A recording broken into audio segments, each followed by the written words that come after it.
Hello friends, welcome to banking web channel.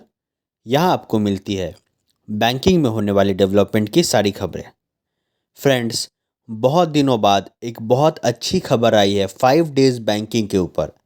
जैसा कि कुछ समय से इस चैनल पे मैंने कुछ वीडियोस नहीं डाला क्योंकि कोई भी ऑथेंटिक सोर्सेस से कुछ आउट नहीं हो रहा था।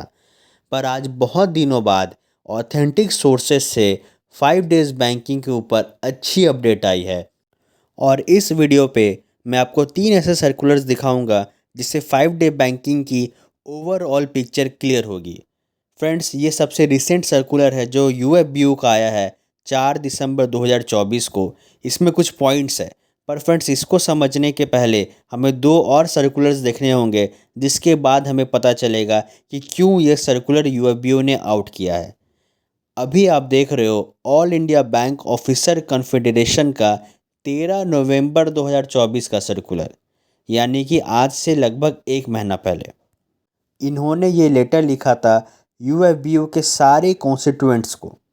और उसमें कुछ बातें लिखी थी और कुछ डिसीजंस के बारे में बताया था जो कि इनकी वर्किंग कमेटी पे डिसाइड किया गया था 12 नवंबर 2024 को।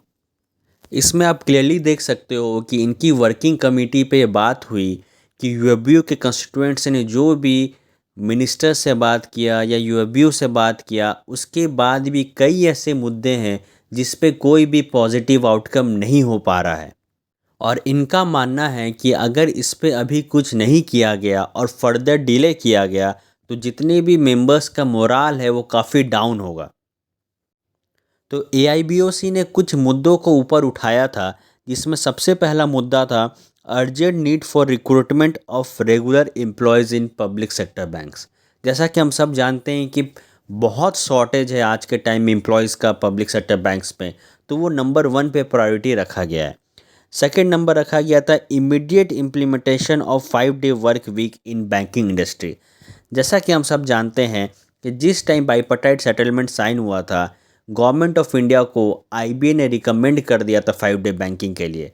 पर उस समय से लेकर दिसंबर एंड आने को आया, अभी तक सरकार ने इस पे कोई भी पॉजिटिव आउटकम नहीं दिया है।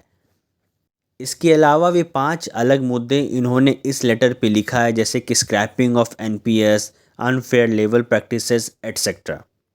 इसके बाद इन्होंने लिखा है कि इन सब मुद्दों को कई बार आपस में डिस्कस किया गया, कई बार आईबीए के साथ डिस्कस किया, कई बार सरकार के लोगों के साथ डिस्कस किया गया, पर कोई भी कंक्रीट रिस्पॉन्स नहीं मिला। इसलिए अब इन्हें अपना एजिटेशन शुरू करना चाहिए।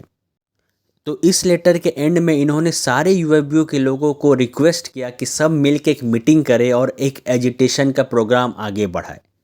अब आप जो सर्कुलर देख रहे हैं ये all India bank employees association का है, जो 14 नवंबर को है।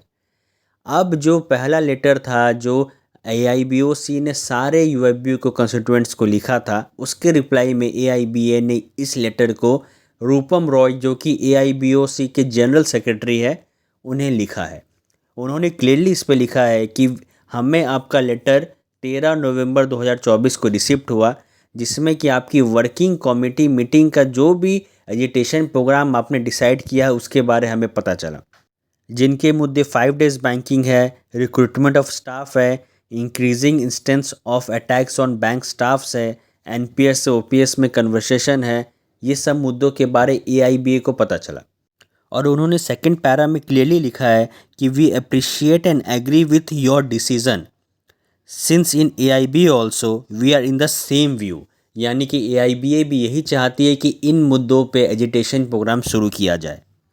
और आप ये लाइन देख सकते हैं कि we are in the same view on this issues and that agitation actions including strikes are needed.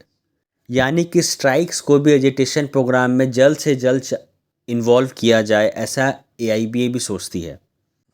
इसके बाद इन्होंने लिखा है कि इन सब मुद्दों को यूएफबीयू के नेक्स्ट मीटिंग में उठाया जाए, ताकि जल्द से जल्द जितनी भी अलग अलग कॉन्स्टिट्यूएंट्स हैं सब मिलकर इस पे एक ऑफिशियली एक अपना स्टेप उठाए, एक डिसीजन दे कि कब से एजिटेशन प्रोग्राम स्टार्ट करना है। इसके बाद सीएच वेंकटाचलम ने यह भी लिखा है कि उन्होंने रिक्वेस्ट किया है जो कॉमरेड बैंडलिस थे, जो कि इसके पहले यूएफबीयू के कन्वेनर थे, उन्हें रिक्वेस्ट किया गया कि जल्द से जल्द एक मीटिंग रखी जाए यूएबीओ की, ताकि इन सब मुद्दों पे एक एजिटेशन प्रोग्राम शुरू किया जा सके। और फ्रेंड्स, इसी तरह की लेटर बेफी और इनबॉक ने भी रिस्पॉन्स में लिखा है एआईबीओसी को। फ्रेंड्स, अब आप देख सकते हैं जो मेन हमारा आज का मुद्दा है, जो मेन हमारा लेटर है जिस पे मैं ये वीडियो बना रहा हूँ। सबसे पहले आपने देखा एआईबीओसी की वर्किंग कमेटी पे क्या डिसीजंस हुए, उसके आधार पे उन्होंने सारे कॉन्स्टिट्यूएंट्स को रिक्वेस्ट किया कि वो आगे आए। इसके बाद बाकी कॉन्स्टिट्यूएंट्स आगे आए, उन्होंने रिक्वेस्ट किया जो पुराने कन्वीनर थे यूएबीओ के, कि आप जल्द से जल्द एक मीटिंग रखें जिसपे हम सब एजिटेशन प्रोग्राम को स्टार्ट कर सकें। और उसके बाद जो पुराने कन्वीनर थे उन्होंने एक सर्कुलर, ऑफिशियल सर्कुलर या लेटर लिखा 4 दिसंबर 2024 को, जिसमें कि सारे के सारे 9 कॉन्स्टिट्यूएंट्स जो यूएबीओ में हैं सबको ये लेटर लिखा उन्होंने। और उन्होंने इसमें क्लियरली लिखा कि 11 दिसंबर 2024 यानी कि वेडनेसडे को चेन्नई में एक मीटिंग रखी जा रही है, जिसका एजेंडा उन्हीं सब पॉइंट्स पे होगा जो कि एआईबीओसी की वर्किंग कमेटी पे डिसाइड किया गया था, जो कि है residual issues with IBA follow up. ये पॉइंट नंबर 1 है। और फ्रेंड्स, 5 डे बैंकिंग का जो इशू है इसी नंबर पे आता है। सेकेंड है रिसेंट गाइडलाइंस फ्रॉम डीएफएस। जैसा कि हम सब जानते हैं कि पीएलआई में जो डिस्क्रिमिनेशन किया गया है, कई लोगों को अच्छा लग रहा है, कई लोगों को अच्छा नहीं लग रहा है, जो कि डीएफएस ने आउट दिया है। तो फ्रेंड्स, इस पे भी इस मीटिंग पे बातें की जाएंगी। थर्ड इनका जो एजेंडा है वो है एडिक्वेट रिक्वायरमेंट इन बैंक्स। इसमें ऑफिसर एसोसिएशन, क्लरिकल यूनियन सब एग्री करती है और इस पर कोई अच्छा स्टेप देखने को मिल सकता है। चौथा है जो स्पेशल पे मिलता है सुपर एनुएशन बेनिफिट्स में, जो कि एसबीआई में दिया जाता है ऑफिसर को, उसी तरह से बाकी सब बैंक्स पे भी लागू किया जाए। पांचवा पॉइंट जो कि एक इम्पॉर्टेंट है, क्योंकि हमारे पुराने जो कन्वीनर है बैंडलिस वो अब हट चुके हैं, तो नए कन्वीनर का चुनाव किया जाएगा इसमें। और वो ज़रूरी भी है, क्योंकि कई समय से हमें सुनने में आ रहा था कि कन्वीनर नहीं है, इसलिए यूएबीओ की मीटिंग्स नहीं हो रही थी अगस्त के बाद से।